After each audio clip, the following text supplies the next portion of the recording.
involved in the Eleftheria Pancyprian Soccer Club on and off the field, and wields such influence he even managed to convince the old members to give up their beloved club room for a night.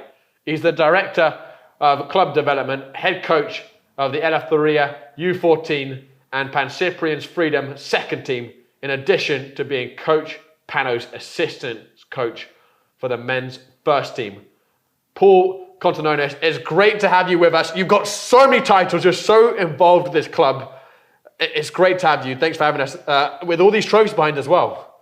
Thank you. It's great to have you here, and it's great to be able to talk about New York Pancyprians. Now, I wanted to start at the beginning of the Pancyprians' history, 1974, when the club was founded.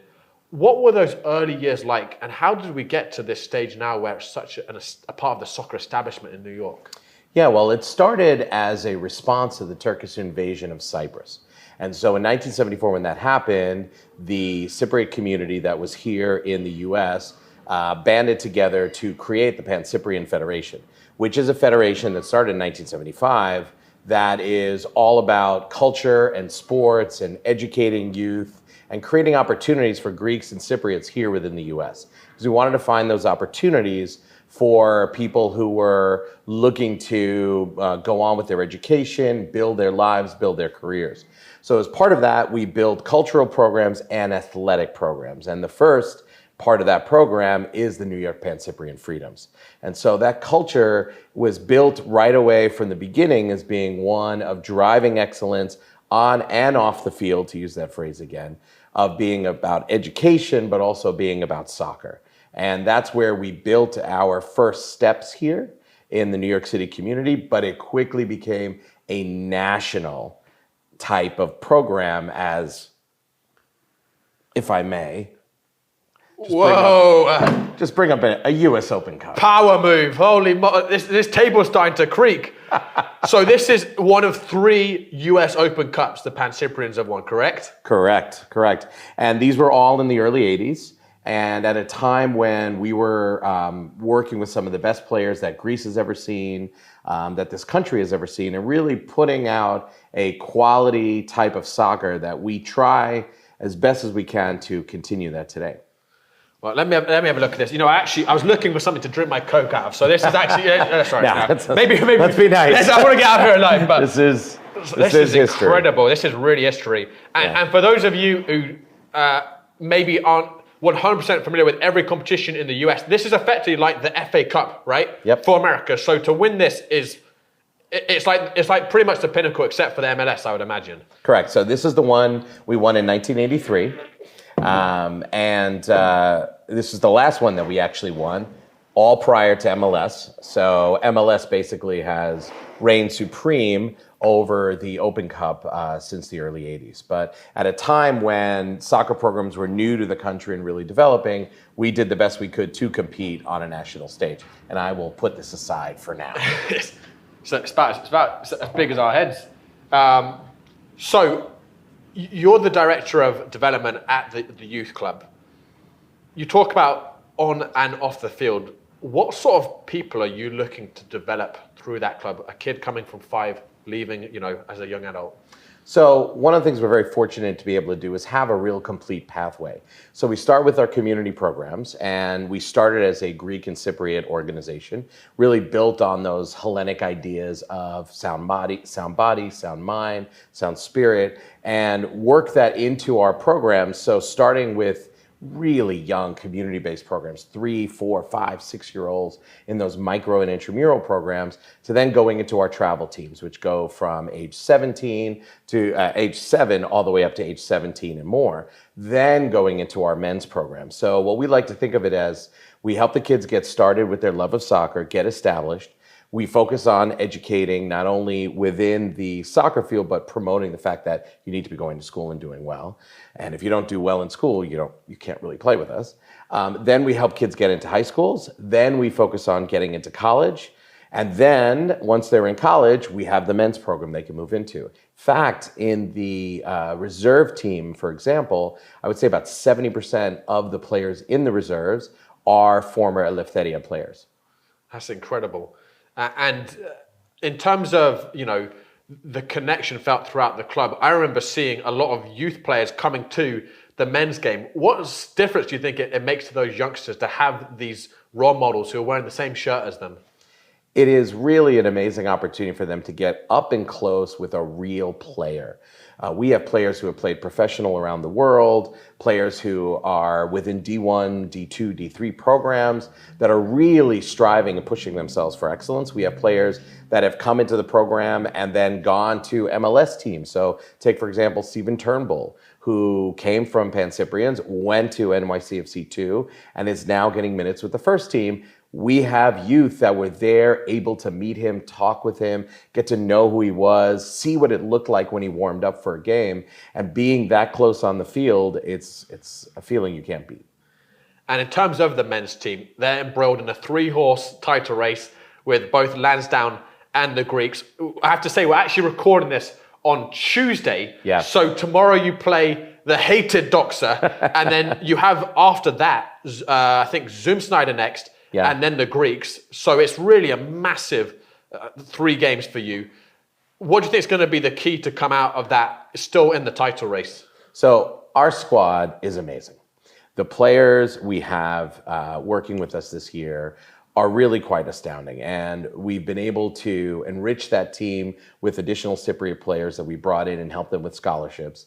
And so by doing that and building on the foundations of what we have a squad that's deep.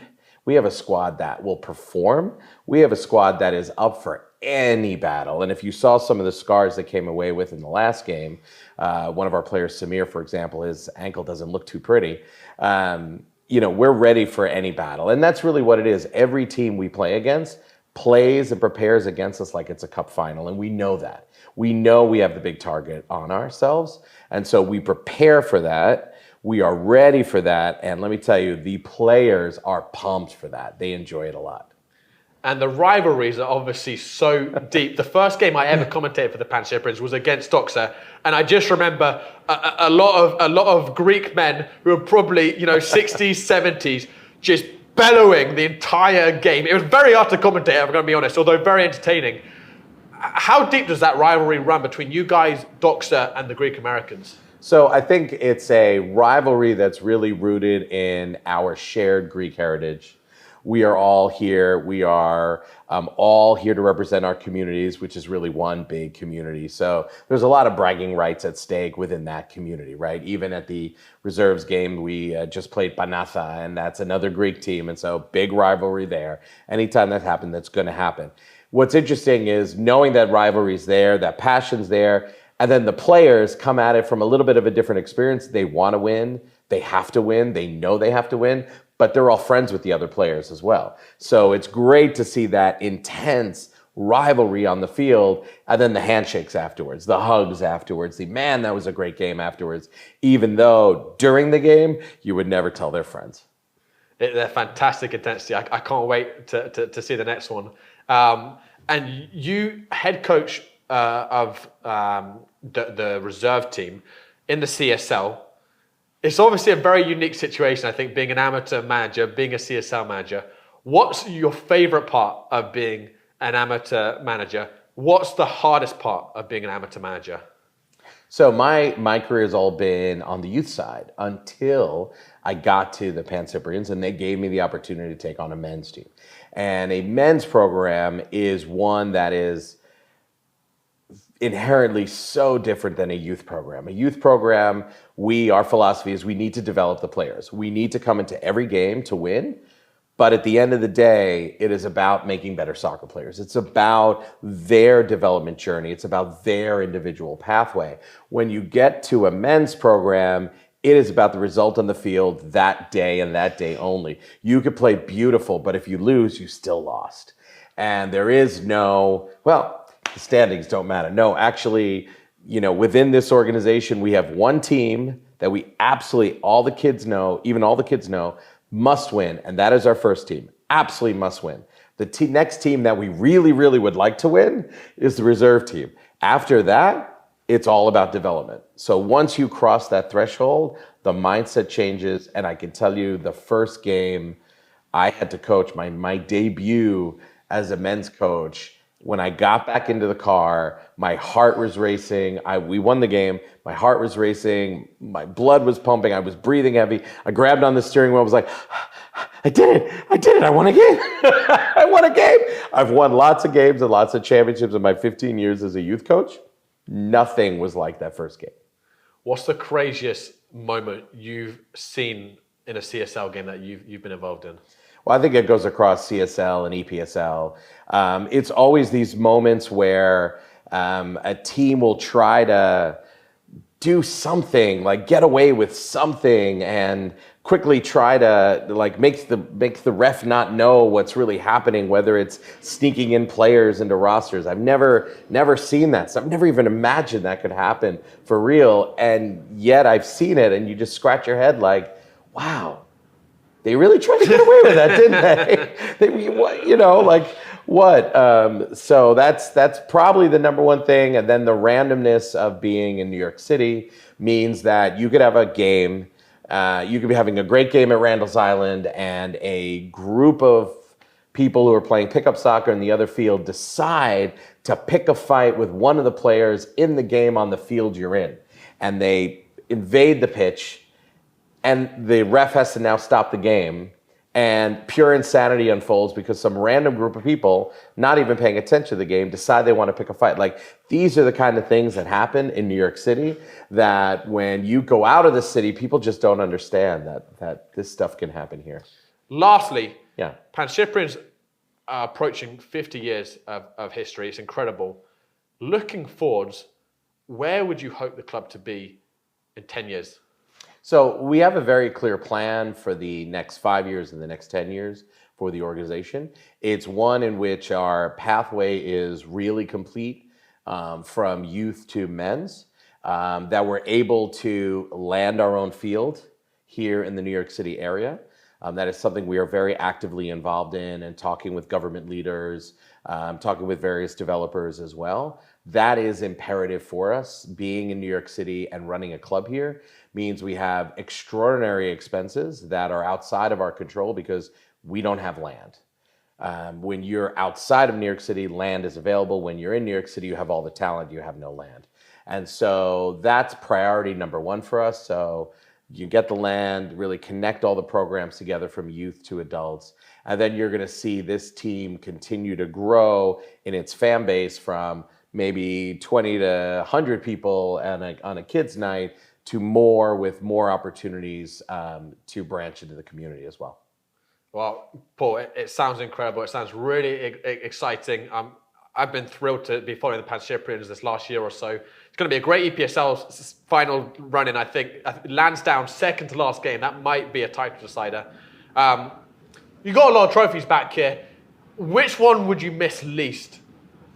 Oh, probably the U8 finalists somewhere over here from the CPSL. I'm a little short. I'm a little short on trophies at home. I haven't won anything for a long time, so I might take the U8 one if that's okay. But Paul, thanks very much for coming. Thank you for letting us come to here, being a guest Anytime. in the Pancyprian's house. Absolute pleasure. And yeah, good luck with the rest of the season. Great. Thank you. Thank you. Thank you very much. We're just about out of time